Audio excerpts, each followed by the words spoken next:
Pues qué interesante es que la Escritura se complementa entre sí. Quiero decir que no podemos coger un texto, entenderlo aparte de lo que dice el resto de la Escritura. En el libro o en la carta de Romanos, que realmente es un libro, es un, ¿cómo se llama esto? Un tratado expositivo, en donde Pablo habla de muchísimas cosas. En el libro de Romanos hay muchísimo contenido, hay muchísima variedad de temas, todos relacionados, pero ninguno, y lo vamos a ver en este capítulo también, ninguno es inventado por Pablo. Ninguno es traído a la palestra por Pablo como una novedad teológica de la que vamos a hablar. Precisamente lo que pretendemos en esta mañana un poquito es mi intención huir de temas teológicos y de huir de temas polémicos o de polemizar sobre temas. Simplemente decir que hay muchos textos, hay muchos pasajes en estos capítulos que estamos leyendo que se utilizan para exponer o para hablar sobre el tema de la predestinación, pero como Pablo empieza hablando aquí en el capítulo 10, él asienta de qué tema es de lo que quiere hablar. Los capítulos 9, 10 y 11, Pablo está hablando prácticamente sobre el mismo punto de referencia. En el capítulo 10, él centra y dice: hermanos, el versículo 1, ciertamente el anhelo de mi corazón y mi oración a Dios por Israel es para salvación. Leyendo este pasaje, este versículo, recordaba lo que sucede en Éxodo, el capítulo 2. Los siguientes versículos de este capítulo 10 también me reforzaron en este pensamiento. Hay un pueblo que está esclavizado y Dios se activa cuando el pueblo ora clamando a Dios. Y Dios oye y se acuerda de lo que había prometido. Y en ese momento, digamos que, por decirlo así, es simplemente una forma de expresarlo, Dios se activa para cumplir aquello que había prometido a raíz de la oración del pueblo. Pablo está diciendo que lo que hay en su corazón con respecto a Israel, lo que hay en su corazón es orar a Dios por salvación para Israel. ¿De qué Israel está hablando? Simplemente por dejarlo claro y por tratar de entender cuáles son los términos de lo que Pablo está hablando. Y como no hay que irse muy lejos, el capítulo 9 dice: verdad digo en Cristo, no miento, y mi conciencia me da testimonio en el Espíritu Santo que tengo gran tristeza y continuo dolor corazón, porque deseara yo mismo ser pecado o maldición, separado de Cristo, por amor a mis hermanos, los que son mis parientes según la carne, que son israelitas, dice, de los cuales son la adopción, la gloria, el pacto, la promulgación de la ley, el culto y las promesas, de quienes son los patriarcas y de los cuales, según la carne, vino Cristo, el cual es Dios, sobre todas las cosas, bendito por los siglos. Amén. De este Israel está hablando. Y es el anhelo y la oración está con respecto a este Israel, que él perfectamente y de una manera muy clara nos explica y nos dice. ¿Y qué es lo que pide Pablo con respecto a Israel? Salvación. Pide salvación para Israel. Versículo 2, porque yo doy testimonio, o yo les doy testimonio de que tienen celo de Dios, pero no conforme a ciencia. Un pueblo que recibe todas las cosas que hemos leído, a través del cual Dios elige y a través del cual Él provee de todas las cosas que hemos leído, tiene celo de Dios, pero no conforme a ciencia. Pablo va a seguir aclarando a qué se refiere esto, pero simplemente les quiero hacer notar el contraste. Un pueblo que conoce lo que Dios quiere y sin embargo su celo con respecto a Dios no es conforme a lo que Dios les ha dicho, no es conforme a ciencia, no es conforme a lo que ellos han conocido con respecto a Dios. El versículo 3 dice, porque ignorando la justicia de Dios. Y esto es dándole la espalda a lo que ellos sabían que Dios les pedía, ignorando, dejándolo atrás, pasando de lo que Dios les estaba diciendo. Dice, ignorando la justicia de Dios, procurando establecer la suya propia, no se han sujetado a la justicia de Dios. ¿Y qué es justicia? En un mundo en el que la ley protege, lo voy a decir de otra manera, en un mundo en el que la ley victimiza al delincuente y hace delinquir a la víctima, la justicia es aplicar esa ley, aunque la ley sea injusta. Pero la justicia es la aplicación de la ley. Lo que es injusto es la ley. En el caso del pueblo de Israel dice que ignorando la justicia de Dios, procurando establecer la suya propia, aun con conocimiento, ellos eligieron ignorar lo que Dios demandaba y las consecuencias de la demanda de Dios para tratar de cumplir la justicia, de llegar a obtener el beneficio de la protección de la ley, pero victimizando al delincuente, siendo o decidiendo hacer, tratando de cumplir la ley solo a través de sus propios esfuerzos, procurando establecer, dice, la suya propia, no se han sujetado a la justicia de Dios. Como oraba José antes, gracias a Dios, porque el día que nos presentemos delante de Él va a ser con justicia, con juicio. Gracias a Dios, porque Él va a ser un juez justo, y esto no nos deja en un muy buen lugar a nosotros para presentarnos delante de Él. Sin embargo, el versículo 4 dice, porque el fin de la ley es Cristo, para justicia a todo aquel que cree. En el día que nosotros estemos delante de Dios, lleguemos a su presencia y vayamos a ser juzgados por nuestros hechos, por nuestros actos, habrá alguien que se pondrá en medio y que dará la cara por nosotros.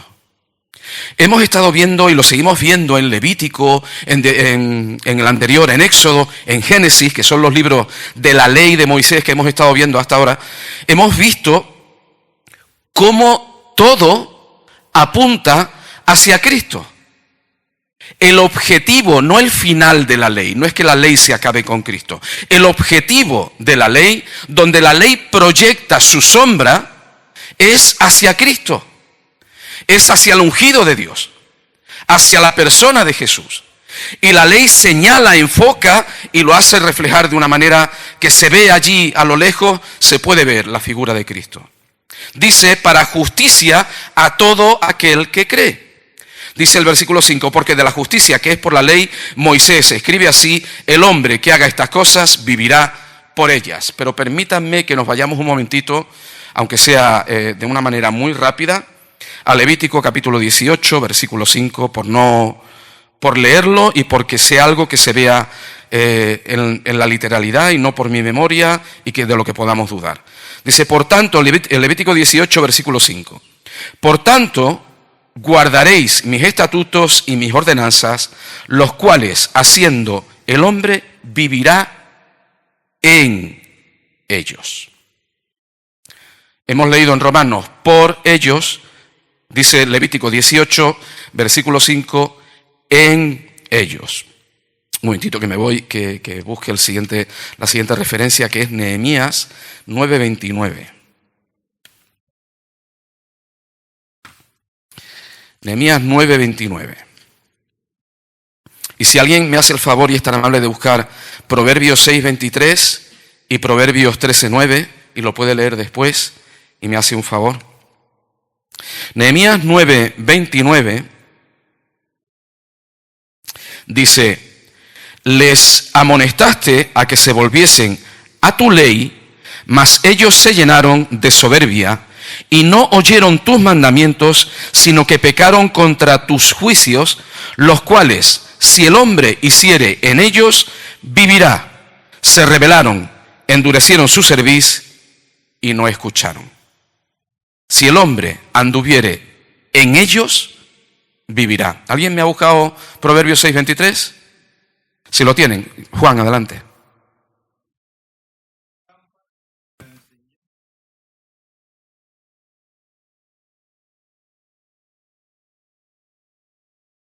Muchas gracias. Y 13:9, Proverbios 13:9, ¿lo tiene alguien? Si no, seguimos adelante porque la idea es la misma.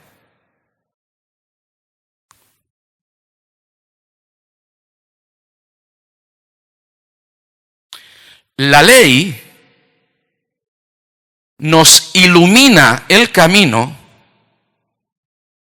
para que andando en la ley lleguemos no a la salvación, sino a Cristo, sino a Jesús. Ninguno de nosotros que pretenda cumplir a rajatabla la ley de Dios, el mandamiento de Dios, los preceptos de Dios, lo logrará. Y con lo que nos encontraremos es con que necesitamos que Dios nos salve. Que Dios intervenga, tenga misericordia de alguna manera y obre para evitarnos las consecuencias del juicio que nos corresponde. Que cuando Dios vaya a aplicar justicia sobre nosotros, si la va a hacer sobre nosotros sin nadie, en ese caso estamos aviados. La ley nos ilumina, nos señala, nos marca el camino, nos lleva hacia Cristo. Lo que hace Moisés, de lo que habla Moisés, es decir, este es el listón. Aquí es donde hay que llegar. A ver quién puede llegar a vivir cumpliendo la ley de forma perfecta. No es que cumpliendo la ley me vaya a salvar. Es que este es el listón, hasta aquí es donde tengo que llegar. Te vas a dar cuenta de que para ti es imposible. Dice el versículo 6, la justicia que es por la fe dice así: no digas en tu corazón quién subirá al cielo, esto es para traer abajo a Cristo, o quién descenderá al abismo, esto es para hacer subir a Cristo de entre los muertos. Más que dice, cerca de ti está la palabra en tu boca y en tu corazón, esta es la palabra de fe que predicamos. Deuteronomio, el capítulo 30, los versículos del 10 al 15, hablan sobre esto. Y de lo que se está refiriendo es que precisamente tengo el listón aquí. ¿Quién puede subir al cielo? ¿Quién puede acceder al cielo de ninguna manera? Y cuando dice para hacer bajar a Cristo, o sea, si uno sube por sus propios medios, ¿para qué va a venir Cristo? Y si uno es capaz de descender a lo más profundo o cruzar el mar por sus propios medios para obtener la salvación, ¿para qué lo va a hacer Cristo? Y si, como dice, más que dice, cerca de ti está la palabra en tu boca y en tu corazón. Es decir, yo no puedo hacerlo, sin embargo, la solución, el camino, no está lejos. Y está muy cerca. Muchas veces leemos el libro de Proverbios, Torre fuerte es el nombre del Señor, a Él correrá el justo y será levantado. O sea, no hay camino más corto para recorrer, para hacer una carrera, que mencionar el nombre del Señor para llegar a un sitio seguro. Cerca de ti, dice, en tu boca y en tu corazón. Versículo 9. El final del 8, dice, esta es la palabra de fe que predicamos, que si confesares con tu boca que Jesús es el Señor, y creyeres en tu corazón que Dios le levantó de los muertos, serás salvo. En el libro de Deuteronomio, en el pasaje que hemos leído, luego en el capítulo 32, en el capítulo 6, de forma repetitiva, insistente, Dios lo que quiere es nuestro corazón. Y lo que busca de forma insistente es nuestro corazón, no lo que hagamos, no lo que podamos hacer por nuestra fuerza. Dios quiere nuestro corazón. Este pueblo de labios me honra, pero su corazón está lejos de mí. No quiero sacrificios, no quiero fiesta. Quiero el corazón. Quiero que haya una entrega total de corazón. Cerca de ti está la palabra en tu boca y en tu corazón, y esta es la palabra de fe que predicamos. que si confiesas con tu boca que Jesús es el Señor y creyeres en tu corazón que Dios le levantó de los muertos, serás salvo. Y gloria al Cordero, que se presentó, el Cordero de Dios que se presentó en sacrificio en nuestro lugar. Porque en cumplimiento de la ley y yendo toda la ley orientada al Señor Jesucristo, la justicia de Dios se derrama en nosotros porque Él sufrió el castigo que me correspondía. Y si Él no lo hubiera hecho, mi destino hubiera sido una eternidad totalmente alejada de Dios para siempre. Pero por su sacrificio en la cruz, Él satisface totalmente la justicia de Dios. Y mi pecado que me corresponde llevar a mí, le es imputado a Él. Y la justicia de Dios, que solo Él pudo llevar, me es imputada a mí sin yo merecerlo. Y esto simplemente o lo crees o no lo crees. Pero si lo crees, dice, confesamos con la boca. Pablo en 1 Corintios capítulo 15, no recuerdo qué versículo, él hace mención a un poeta griego del que nunca me acuerdo el nombre. Dice, las malas conversaciones, y ahora no me sale la otra parte, las malas conversaciones corrompen las buenas costumbres. Es decir, voy a tratar de explicar lo que Pablo está diciendo aquí en este pasaje. Si hay un cambio en mi corazón, no es que yo hable, no es solo que yo hable, sino que mi forma de vivir se ve afectada por lo que ha sucedido en mi corazón, por lo que el Señor Jesús hace en mi corazón.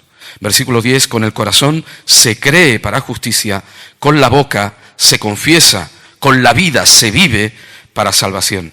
La Escritura dice, el versículo 11, todo aquel que en Él creyere no será avergonzado. Bien, hay pocas cosas tan seguras y tan firmes y tan sólidas como que aquel que cree en el Señor Jesucristo es salvo. Y que su salvación nos es imputada no en base a nuestros méritos, y voy a decir otra cosa, ni nos va a ser arrebatada por nuestros deméritos, porque nuestra salvación no se basa en nosotros, sino en el Señor Jesús. La roca, la piedra, la roca que los edificadores desecharon, fue piedra de tropiezo para el pueblo de Israel que le dio la espalda. Pero el camino de salvación segura, firme, se basa en la obra redentora del Señor Jesús en la cruz del Calvario. La Escritura dice, todo aquel que en Él creyere no será avergonzado. ¿Crees en el Señor Jesús? De todo tu corazón, ¿tu vida corresponde a lo que crees? ¿Estás viviendo realmente en sacrificio vivo, íntegro? Lo vamos a leer también posteriormente para el Señor Jesús. ¿Eres del Señor Jesús? Él te tiene en su mano. Y cuando llegue el momento, aunque pasemos vergüenza aquí por testificar de Él, cuando llegue el momento no vamos a ser avergonzados, ni defraudados, ni nuestra fe es en vano. Nuestra fe se basa en el Hijo del Dios viviente. Dice que si confesares con la boca que Jesús es el Señor, y esta afirmación va mucho más allá. Para nosotros iguales estamos habituados, pero para una persona del pueblo de Israel, para un judío, un israelita, esta afirmación es tremenda. Jesús es Dios. Jesús es Adonai. Jesús es el Señor. Él es el que es. No hay otro. Y la base no se basa, o el fundamento no es un hombre, sino el propio Dios encarnado. La piedra sobre la que se edifica una salvación, un reino que es inconmovible, que nunca se va a mover. Y esto nos debe mover no a conformarnos, y lo hemos estado viendo también, no a conformarnos y quedarnos tranquilos, sino que es un reto para nuestras vidas, vivir en agradecimiento al Señor que ha hecho tan grande sacrificio por nosotros, por nuestra eternidad, sin Él merecerlo. La muerte no le pudo retener. Él no merecía el castigo. Todo el versículo 11, versículo 12 dice, no hay diferencia entre judío y griego, pues el mismo que es Señor de todos, es rico para con todos los que le invocan. Y la única condición, y esto igual a algunos no les gustaba tanto al leerlo, pero la única condición es invocar el nombre del Señor. La salvación está abierta para todos, sin condición étnica, sin ningún tipo de condicionante distinto que invocar el nombre del Señor. Él es rico para con todos los que le invocan. Todo aquel que invocar el nombre del Señor será salvo. Y es de esto de lo que habla también Joel, es de lo que habla también todo el Antiguo Testamento. Solo hay salvación invocando el nombre del Señor. Pero, versículo 14, ¿cómo invocarán a aquel en el cual no han creído? ¿Y cómo creerán en aquel de quien no han oído? ¿Y cómo oirán sin haber quien les predique? ¿Y cómo predicarán si no fueren enviados? Como está escrito, cuán hermosos son los pies de los que anuncian la paz, de los que anuncian buenas nuevas. El domingo que viene, si Dios quiere, tenemos salida para evangelizar. Los pies, esos pies hermosos, son una imagen de acción. No nos conformamos con un tesoro que sea para nosotros, sino que queremos compartirlo. No depende de nosotros el que la gente invoque el nombre del Señor, pero es nuestra responsabilidad dar a conocer que en Jesús está el camino, la verdad y la vida para llegar hasta el Padre. Sin embargo, Pablo está hablando aquí para el pueblo de Israel. Él habla del anhelo y su oración con respecto a Israel. ¿Por qué? En el capítulo 9 podríamos decir que Pablo está haciendo un resumen del pasado hasta la piedra que desecharon los edificadores del pueblo de Israel. En este capítulo 10, digamos que se mete un poco en el presente para decir cómo está el pueblo de Israel y cuál es el anhelo que él tiene para ese pueblo. En el capítulo 11 vamos a ver que Pablo relaciona, siguiendo las Escrituras, todo lo que le sucede a Israel con acontecimientos futuros, con lo que tiene que suceder. Y Pablo habla de que Dios se reserva un remanente. Nuestra obligación es vivir en el presente, sabiendo que en el futuro Dios seguirá cumpliendo sus tiempos, su proceso, y cumplirá y llegará al fin, ni una jota, ni una tilde, sin que su palabra se cumpla. Nuestra responsabilidad hoy es vivir de forma que le agrade, anunciando cuál es la obra que Él ha hecho, muriendo y resucitando. Dice el versículo 16, no todos obedecieron al Evangelio. Isaías dice, Señor, ¿quién ha creído a nuestro anuncio?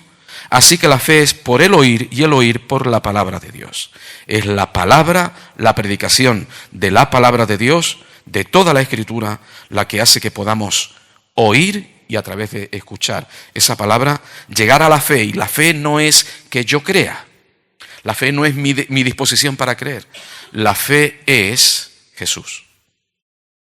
Esa es mi fe. Mi fe no es mi fuerza, mi capacidad de entender, mi capacidad de comprensión, lo que yo sea capaz de vislumbrar. Mi fe es Jesús y en Él está mi seguridad. Esta es la palabra de fe que predicamos. Versículo 18 para ir terminando ya. Dice, pero digo, no han oído, dice, antes bien por toda la tierra ha salido la voz de ellos y hasta los fines de la tierra sus palabras. También digo, ¿no ha conocido esto Israel? Primeramente Moisés dice, yo os provocaré a celos con un pueblo que no es pueblo, con pueblo insensato os provocaré a ira. Por decirlo así de una forma coloquial, meterle el dedo en el ojo a un pueblo que creía que tenía ganada la salvación porque ellos eran los preferidos de Dios. Y Dios los llama a celos porque es un pueblo que le está dando la espalda y que no quiere escucharlo. Un pueblo, dice, con pueblo insensato, con pueblo no conocido, os provocaré a ira. Y voy aquí también a algo de una manera también muy, muy rápida. Nuestra salvación no es un asunto individual. Nuestra salvación no es un asunto personal. Empieza siendo algo individual o personal. Pero lo leemos un montón de veces, lo leemos en el monte Sinaí, allí a las faldas, lo leemos después con Pedro, lo leemos en multitud de ocasiones. Somos un pueblo escogido por Dios para anunciar las virtudes de aquel que nos llamó de las tinieblas hacia su luz. Nuestra salvación no se puede vivir de una forma individualista. Necesitamos, como forma de que podamos crecer y desarrollarnos, la oración, la lectura, la comunión. Forma parte de nuestra vida de salvación. Dios llama a Israel a celos con un pueblo que antes no era pueblo. Un pueblo que no es pueblo. Isaías dice resueltamente: fui hallado de los que no me buscaban, me manifesté a los que no preguntaban por mí. Una salvación que es universal. Versículo 21. Pero acerca de Israel dice: todo el día extendí mis manos a un pueblo rebelde y contradictor. Las manos de Dios, los brazos de Dios siguen extendidos hacia el pueblo que Él escogió para traer, para comunicar y traer la salvación a esta tierra. Aquí termina el capítulo, pero no termina la historia. No termina lo que se está contando. Porque para Pablo todavía lo que sucede con Israel sigue siendo importante. La salvación se abre para nosotros, pero no es, en este tiempo que vivimos, en el tiempo presente, no es el final. Estamos viviendo cosas, vemos desarrollos, vemos cosas que suceden. Está muy bien, yo no me voy a meter con eso. Está muy bien tener la bandera de Israel, estar orando por Jerusalén. Está muy bien eso. El anhelo de nuestro corazón, la oración de nuestro corazón debe ser por salvación. Por salvación, sin entrar en temas políticos, sin entrar en absolutamente ninguna cosa más. Porque Dios tiene preparado el desenlace al final. Él tiene reservado un remanente en el pueblo de Israel. Si alguno quiere altercar con Dios acerca de esto, Pablo lo ha dicho en el capítulo 9, ¿quién eres tú para altercar, para argumentar con Dios? Dios hace las cosas porque es soberano. Esto se desarrollará. Y llegará un momento en que la salvación de la que hoy podemos disfrutar, viviendo en esta vida ya el reino, la vida eterna, llegará un momento en que la experimentemos en plenitud. Y anhelamos ese día. Deseamos que llegue. Que el Señor nos ayude y que Él bendiga su palabra.